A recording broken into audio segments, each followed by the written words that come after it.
Wow, what a game, folks. Appreciate everybody for joining me here. This is, unless you've been living under a rock, of course, we always got to mention that. Nothing other than the Locked on Hawks postcast. Is me, your boy, DeShaun Tate, the host of the evening. So, welcome. Also, appreciate you for being part of the number one sports podcasting network and place to watch, place to see, place to hear any and everything in terms of your sports content. Appreciate you for joining us here at Locked On. This is the Locked On Hawks postcast. Fantastic win by the Atlanta Hawks tonight. We're going to dip and dive into all of this stuff. Big time win, 124-122 victory over the Phoenix Suns. Not only that, made some history on tonight. We'll get into some of that as well.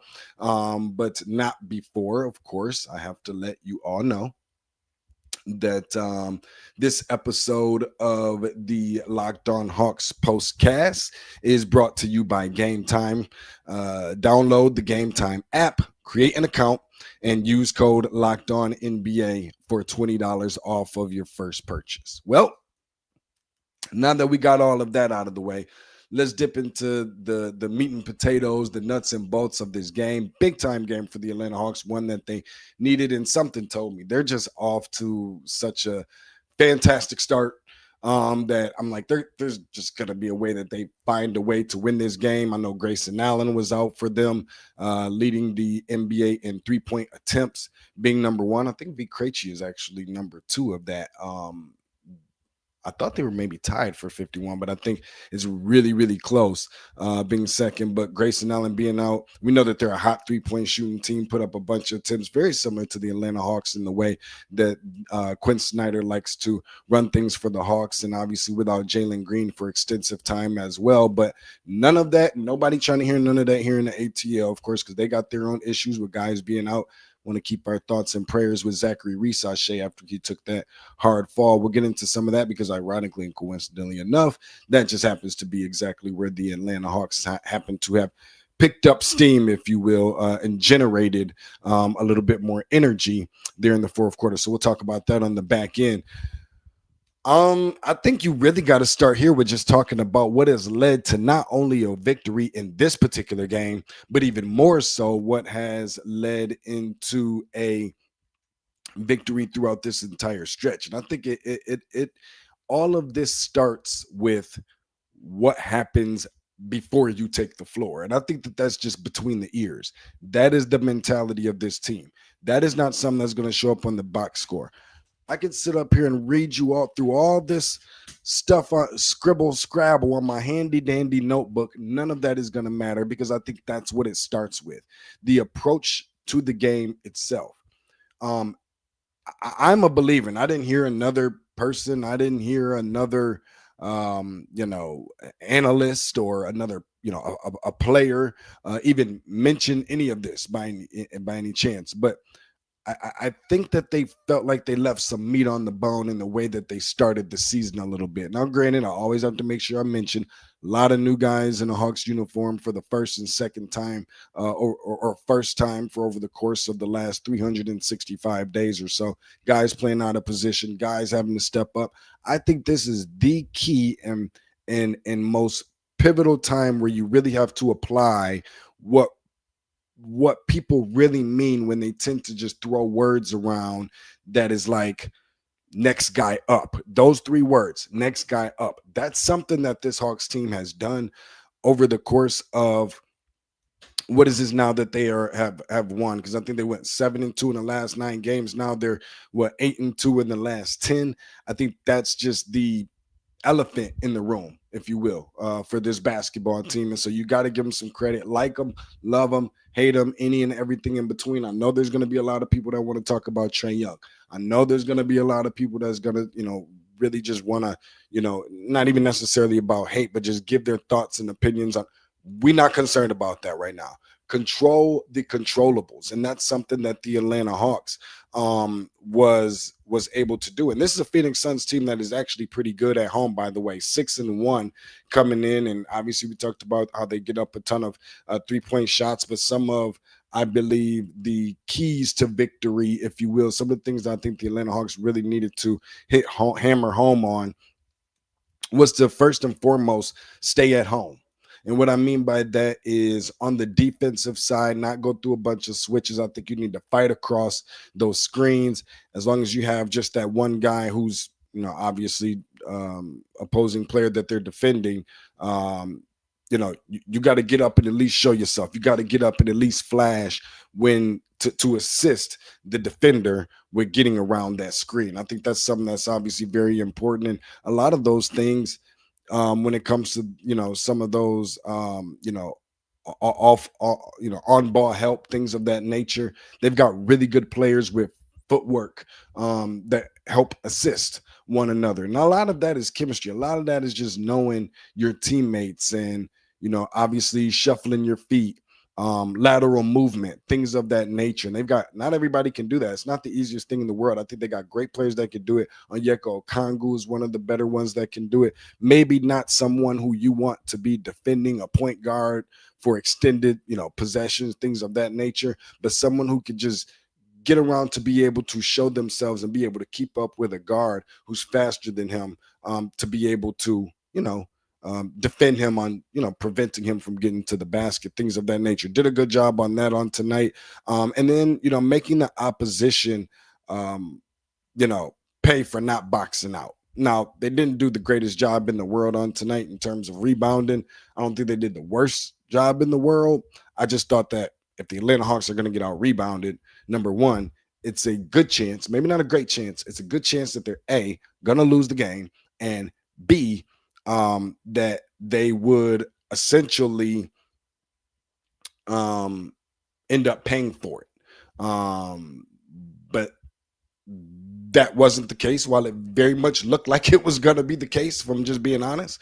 But they found a way to kind of overcome that. And again, controlling the controllables. I thought it would be a team that would be much bigger than the Phoenix Suns that would out rebound the Hawks. Now, we do understand a lot of that is just getting to the loose balls, or if it's coming off the iron, relatively hard or whatever, what have you. A lot of those shorter teams tend to get to the ball much quicker. But the Atlanta Hawks, for whatever reason, didn't necessarily do well in that department tonight. Still was able to come away with the win. So where you have this particular area that makes such a big difference in the result column between wins and losses, and you don't win the rebounding battle, I think that says a lot about the grit, about the determination, about the motivation that they had, especially after Zaccharie Risacher went out in the fourth quarter, and late in the fourth quarter, midway through the fourth quarter anyways. And I think that was something that was just obviously very, very telling. But that's what creates a lot of times those second chance points, things of that nature. And speaking of, I thought that the ball movement hadn't been nearly as great for the first three quarters for this team. And I think that's why we saw the game relatively close the entire way.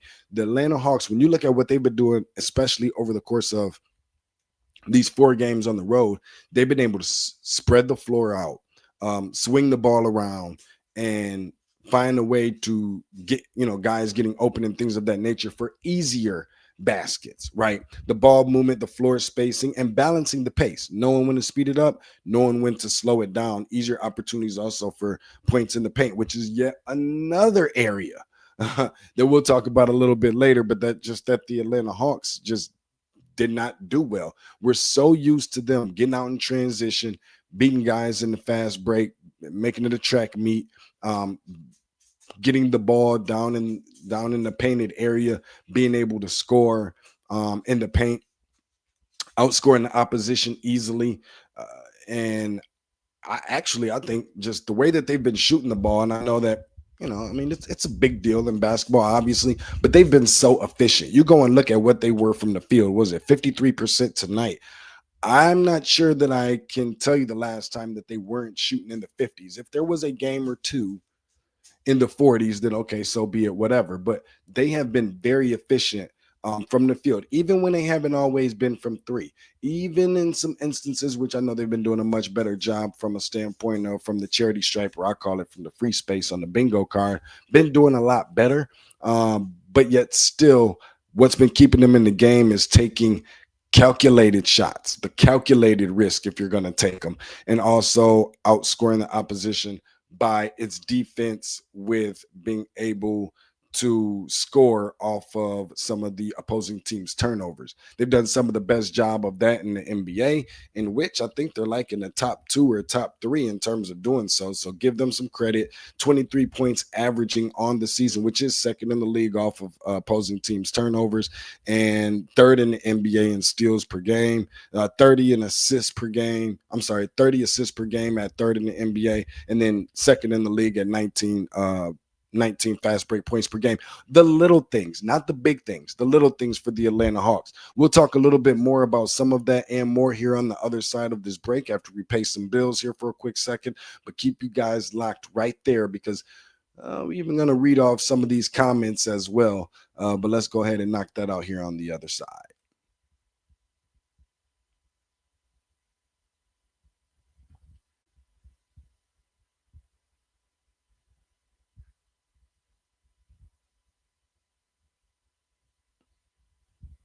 This episode of the Atlanta Hawks Postcast is brought to you by Robinhood. Your ambition just met its match. With Robinhood, you play for the win, not just on game day, but every day. Locking in on every opening, beating your PR, beating it again.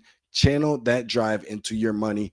Robinhood puts you in full control of your money. Trade stocks and Fs, options, futures, and crypto all on one platform. You can now build and execute your own trades from a desktop with Robinhood Legends advanced tools, or take advantage of the new Robinhood strategies with a tailored portfolio managed by a team of experts. You expect more from yourself. Why not expect more from your money? As you should. Get started today at robinhood.com/yourmoney. Again, that's robinhood.com/yourmoney. Your money, your move.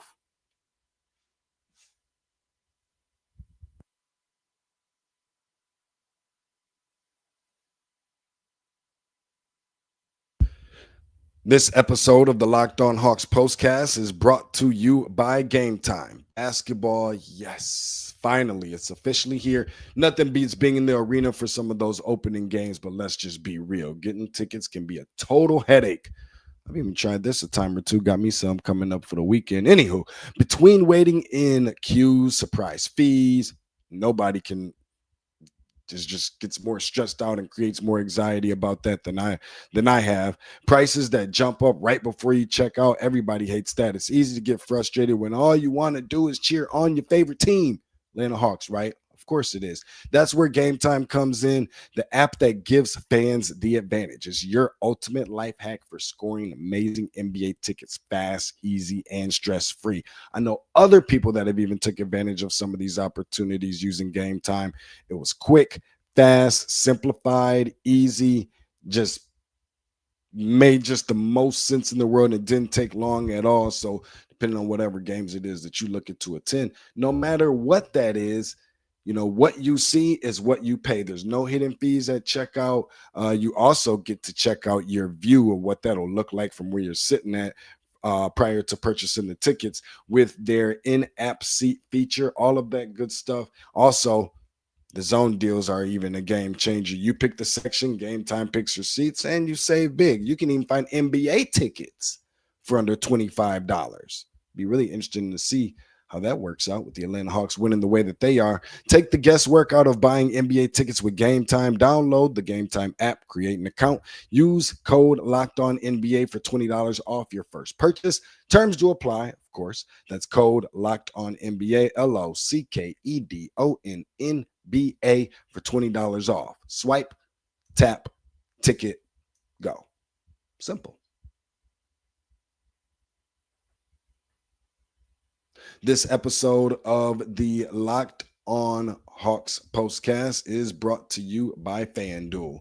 The NBA is back, and there's no better place to get in on all the action. Get some of your bills paid. We know the holidays is coming up. You don't want to be the mom or dad or uncle or auntie or friend or cousin, you name it, without having those presents under the tree. Sometimes you need a little extra cash.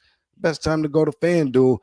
Get placed in on all of the action, the official sportsbook betting partner of the NBA. Even if you missed the start of the game, right? FanDuel even has live bets on everything from who potentially will score next to even the fourth quarter comebacks. And you can even combine your live bets into same game parlays for a shot at a bigger payout. It keeps everything extremely exciting, especially when your team's making that late game push like we saw from the Hawks tonight in the desert over the Phoenix Suns. What does all that mean? That means you don't have to wait. What can you do? Do it now. Right now, FanDuel is giving new customers $300 in bonus bets when your first $5 bet wins. So head to fanduel.com to sign up and play your game with FanDuel, the official sportsbook betting partner of the NBA.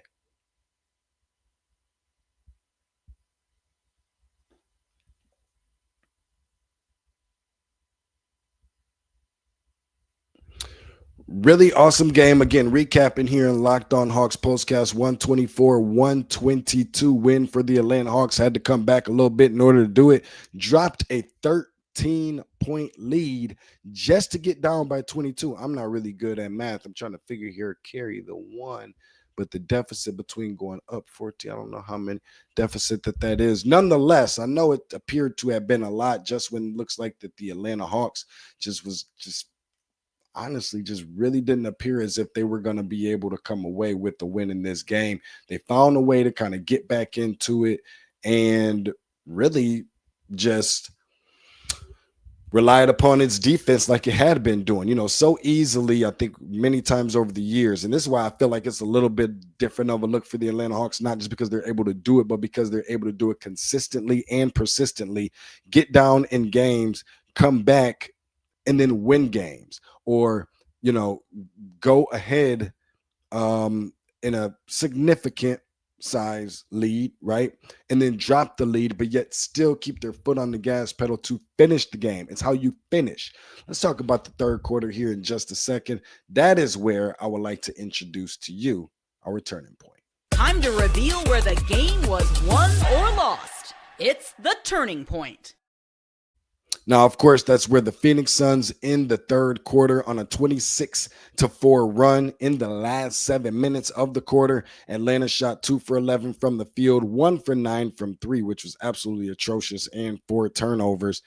Dillon Brooks absolutely lit them up. 11 points on that run, had assists, had rebounds, a couple steals. And I thought that was another telling point of this game, because I felt like if the Atlanta Hawks is going to win, you can go and look at stats and scores and highlights and this and that and everything. You can watch it from start to finish. But when you look at this game, you have to say they have to find a way to be the bigger person against Dillon Brooks. And what does that mean? I think all of us, or say all of us, just speaking for myself, I think we've all, as far as guys, a lot of times you've been in situations where you've been in, I just kind of correlated to relationships sometimes. In a relationship where you just try your best, not everybody gonna see eye to eye. Sometimes you're gonna bump heads, right? That's just the way it is with your significant other. What do I mean by that? That ties into this game and Dillon Brooks for a reason. Sometimes when things just really ain't going your way and you really want to get into that shouting match, scream at the top of your lungs, you got to pull yourself together. You got to be the bigger person. You got to count to 10. You got to breathe, and you got to go walk in the other room. Sometimes that's just the way that it is. That's how you got to play it with Dillon Brooks, especially in situations where there's games at home. It doesn't matter if it's home or away. He loves being Dillon the villain. That's just who he is. He feeds off of that. And a lot of times in such instances where he can build the momentum for his team in such things by frustrating you, by, flustering you, by ruffling your feathers, by getting you out of your comfort zone a little bit, if you will. If he smells blood, he's going to go and attack it every single time. He's going to be in your face every time you turn around. It's like a little gnat that just won't stop bothering you when you're just trying to focus on something. That's what and who Dillon Brooks is, and he feeds off of that. He is the emotional leader for his team. If you can find a way to kind of buck back just a little bit, but with production and with the positive contribution for your team, it shuts him down and lets him know. It keeps him in his place. They weren't able to do that in the third quarter. He went off, but they found a way to kind of contain him a little bit more. Did he have a fantastic night?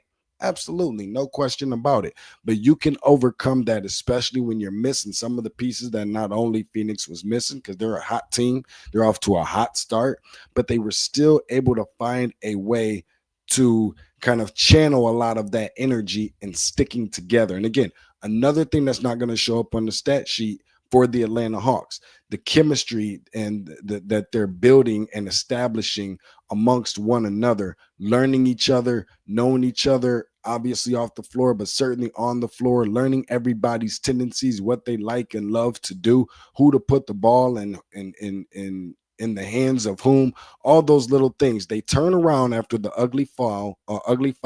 Looks like right now, of course, I don't want to assume, but I'm obviously Zaccharie Risacher didn't return after the nasty fall. That was at 107.94 mark in the fourth quarter. 6 minutes and 52 seconds left to go. I think we heard Nickeil Alexander, who had a fantastic fourth quarter, talk a little bit about how that kind of helped rally the troops, rally the teammates together amongst one another.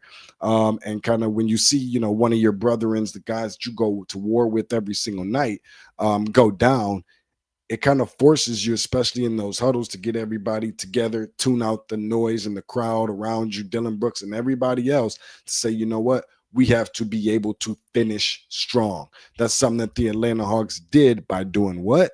Going on a 15-0 run in the fourth quarter where Nickeil Alexander-Walker chipped in 6 of the team's 15 points during that stretch. Zaccharie Risacher with 4 points, and of course Onyeka Okongwu, who is a starter, right, who doesn't start consistently. But the benefit that he got from being in that role last year when Clint Capella was out, I think really helped pay dividends. And how about the improvement on his jump shot? Didn't show it in all the ways on tonight, but certainly you got to give credit to him. I think that helped open up the offense a little bit more, where it forces centers to come out and have to guard him because it's a realistic threat now at this point. And I love the job that the Atlanta Hawks development staff has done with these players, because it's kind of feel like it started in some ways with Al Horford, more of a true prototypical and traditional 4,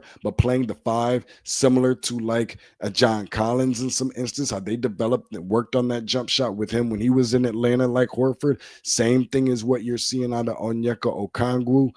So I think that you got to give them some credit as well. But the Atlanta Hawks, and what did I believe it was Nickeil Alexander-Walker that scored 16 of his 26 total points in the fourth quarter, stepping up when it matters and means the most for a team that he's still relatively new to. So I think that means a lot, not just being the defensive guy, similar to what we saw from Dyson Daniels last year, where everybody think you're bringing this guy in just to play on one side of the ball, and that's his expertise and that's his bread and butter. You see a lot of offense coming from Dyson last year and a lot of offense coming from Nickeil this year. So I think that you got to give those guys quite a bit of credit as well. And then last but certainly not least, before we get up out of here, Asa Newell, the non-hesitant, plug and play, immediate impact, immediate contribution that he's bringing as a young guy when Zaccharie Risacher goes out or Muhammad Gay goes out, coming in, being a young guy and just really has a good shooting stroke and being a guy that's just kind of fearless and looks like he's just super confident. I think that's one of the more impressive things about him. We're going to put a bow on this thing so I can get you guys over to my boy Brad Rowland, who's coming up next on the Locked On Hawks podcast. Appreciate everybody for chiming in with us and looking forward to the next game. The Hawks, first time in history, Atlanta Hawks history, never swept a road trip of 4+ games. You got to give some credit to this Hawks team. They're just as hot as anybody in the NBA. Speaking on as hot as anybody in the NBA, I don't know why they've been playing so much different on the road than they have been at home, but they got a tough one coming up in about 48 hours against the red-hot Detroit Pistons. So that'll be really interesting to see. Appreciate everybody for joining me on tonight. That's it for the Locked On Hawks postcast. Immediate content after each and every single game, all 82 home, road, play-in, hopefully not playoffs. You name it, it'll be for you right here. Coming up next, Brad Rowland, Locked on Hawks podcast. Signing off, DeShaun Tate.